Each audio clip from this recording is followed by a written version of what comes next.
자, 후보자님 저거 한번 봐주시죠. 대전 유성구 아파트 2012년 6월 1일 날 매매가 됐습니다. 이 매매 기록은요.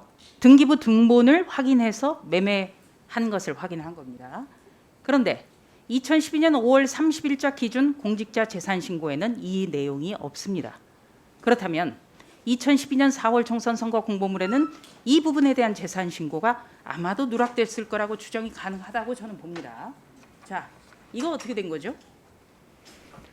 2012년도는 제가 첫 국회에 당선돼서 등원한 때고요. 저 해는 국회 등원 원구성이 늦어졌습니다. 그래서 자, 후보자님, 2012년 7월에 질의하는 재산 것만 신고를 답변을 했는데요. 해주시죠. 그 당시에는 지금 송 의원님께서 의원님 왜 이렇게 그러세요? PPT 보여주셨듯이 네, 저 아파트가 이미 처분돼서 없었기 때문에 7월 기준으로 해서 신고 대상이 안 됐습니다. 자, 중요한 것은 5월 30일 날 기준 공직자 재산 신고에 없다는 거예요. 6월 1일 날 매매가 됐으면 5월 30일 날도 있었어야죠. 그런데 여기는 없다는 제가 겁니다. 지금 방금 말씀드리지 않습니까? 네, 5월 그리고 30일이 기준이긴 하지만 실질적으로 신고를 할 당시는 7월 달이었다는 얘기입니다. 네, 신고는 7월에 하지만 그 재산 신고 기준일이 5월 30일이죠. 네, 그걸 그건 다시 나중에 한번 알았습니다. 잘못하신 거죠. 자, 그렇다면 2012년 4월 총선 바로 대구 서구 을에 나갔기 때문에 유성구에 소재하고 있는 아파트를 일부러 누락한 것 아니냐라는 합리적 의심이 가능합니다. 어떻게 생각하십니까? 뭐 기억도 나는 바 없고 저 부분에 대해서는 제가 뭐라고 지금 답하기가 어렵습니다. 네, 기억이 나는지 모르겠다. 그런데 대전 서구 을에 출마하면서 2005년부터 소유하고 있던 유성구 아파트는 없습니다. 그렇다면 이것은 대전 서구 을의 유권자를 어떻게 보면은 속이기 위해서 선거 공보물을 허위로 작성한 것 아니냐, 이렇게밖에 생각이 안 되고요. 좀 더 법무부 장관 후보자로서 높은 도덕성을 요구받고 있기 때문에 명확하게 답변을 해주시면 좋겠습니다. 자, 다음은 이 수상한 어떻게 거래 이걸 한번 보실까요? 자, 박 후보자 배우자 재산 처분 상황에 대해서 좀 정리를 해봤습니다. 2020년 8월 현재고요. 이게 상당히 독특한 게 아마 현 정부라든지 여당에서는 한 집 갖기라든지 부동산에 대해서 엄격한 기준을 나름대로 제시하고 강조했기 때문에 이런 일이 있었던 것 같습니다. 우선 박 후보자 배우자가 대구에 갖고 있었던 것은 오빠에게 반값에 매각을 했습니다. 그런데 이 오빠는 확인된 것만 재산이 50억 원대입니다. 이것도 상당히 의아하고요. 또 한 가지는 경남 밀양에 있는 부동산입니다. 이것은 시가 4억 원인데 이 오빠의 자녀, 조카에게 증여가 됐습니다. 그렇다면 후보자는 증여세 4천만 원을 납부한 뒤에 어떻게 보면 조카에게 무상증여를 한 거예요. 그러니까 아주 훌륭한 어떻게 보면은 고모부가 됩니까? 예, 산타클로스 같은 분이 되는 겁니다. 그래서 이 어떤 그 배우자의 오빠라든지 배우자 오빠의 자녀가 배우자가 신고한 내용보다 훨씬 많은 금액이 있었기 때문에 좀 나쁘게 보면요, 박 후보자의 재산을 고의로 숨겨놓은 것 아닌가, 이런 지금 의심까지 나오고 있거든요. 어떻게 생각하십니까? 저에게 시간을 좀 주시겠습니까? 그럼 답변하시죠.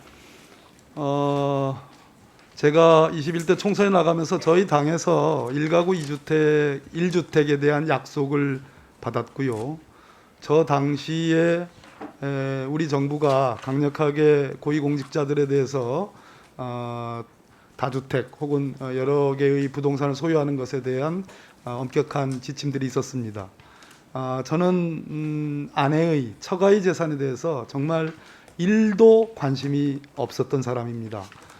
그러나 저 당시에 그런 문제제기가 있었기 때문에 제가 정말 어렵게 배우자에게 저 문제를 얘기를 했습니다. 그래서 저 집은 제 아내와 제 처남 그리고 장인 장모님 다 장모님은 계시지만 장인어른은 돌아가셨습니다. 네. 저기서 초중고를 나온 50년 된 주택 및 상가입니다. 장인어른은 저기서 사업을 일군 곳이고요. 일종의 고향집 같은 집인데요. 네. 후보자님. 50년 된 집이기 때문에 건물 가치는 없고요.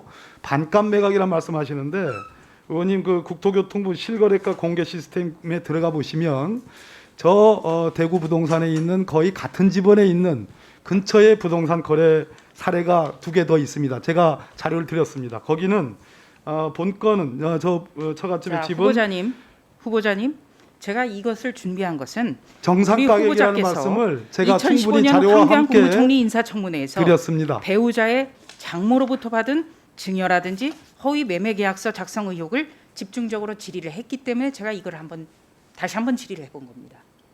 그러니까 우리 그 박 유사 후보자가 사례는 인사청문회 당시에 배우자의 어떤 증여 의혹 문제라든지 허위 매매 계약서 체결 문제라든지 이런 걸 집중 질의를 했었기 때문에 후보자의 성실한 답변을 요구를 한 겁니다. 정상가는 네. 라는 이유는 그 바로 같은 지번에 있는 같은 시점에 거래된 다른 부동산이 평방미터당 169만 원, 다른 하나는 훨씬 낮은 가격인 135만 원에 매매가 됐습니다.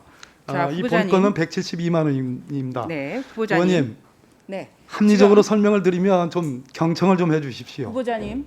네, 정상 거래 가격입니다. 네, 후보자님. 지금 또 이런 의혹이 조카에게 여러 왜 보도가 증여를 나왔는데 했냐고 말씀하시는데 향후 세무당국의 조사 결과 세법상 문제가 확인된다면 어떻게 하시겠습니까? 의원님 마저 좀 들어주십시오. 조카에게 왜 증여를 했느냐. 밀양 부동산 역시 장모님이 수십 년 동안 소유하고 있던 그런 상가입니다. 저 상가를 처남과 제 집사람에게 2분의 1씩 각 증여를 했습니다. 저것은 주택도 아니고 그래서 저 당시에 굳이 처분할 이유가 없었습니다. 그러나 본 후보자가 생각하는 부동산 철학상 아무리 처갓집의 부동산이라도 저것을 갖고 있는 것이 저는 마땅치 않았습니다. 거기에 집사람이 동의를 해줘서 증여를 했는데요. 그러면 왜 우리 아이들에게 증여를 안 하고 왜 조카에게 자. 증여를 했느냐? 제 아이들에게 증여를 했다면 제가 세대주로 있는 저희 집안에서 다 부동산을 갖고 있는 것이기 때문에 그것은 맞지 않고요. 그렇기 때문에 저 역시 조카들에게 증여를 한 겁니다. 소정의 증여세 다 부담했고요. 그것이 또 위장거래라고 말씀을 하시는데 의원님 몇 년 뒤까지 한번 저를 지켜봐 주십시오. 제가 의혹을 제기한 것은 조금 전에 말씀 주셨던 대로 유성구 아파트, 충북 영동의 임야, 밀양부동산, 예금호, 경주분도 이런 것들이 다 과거에 시정된 일입니다. 습관성으로 넣었다 의원님 있기 때문에 이 부분도 지금 과거에 다 보정되고 정상화된 일입니다. 딱 하나 우리 유상범 의원님 지적하신 그 선산만 제 기억 속에 어떻게 된 일인지 없다가 이번에 불찰로 신고하지 못한 것이 현재 기준 유일할 뿐이고 나머지는 다 선거에도 이용하지 않았고 다 과거에 다 보정된 일입니다. 유성구 아파트에 대한 자, 마무리해 주십시오.